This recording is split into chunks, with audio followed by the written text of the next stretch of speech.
Þetta er verkefni 3 í Excel, síða 3 textar.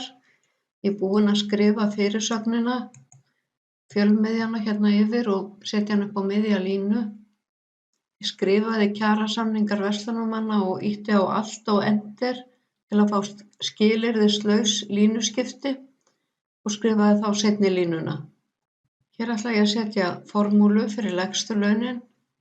Fer ég hérna í AutoSum og vel MIN, minimum, og dreg yfir þetta svæði hér. Og síðan til að finna hæstu launin, þá fer ég hér í örina niður og vel max og dreg yfir þetta svæði hér.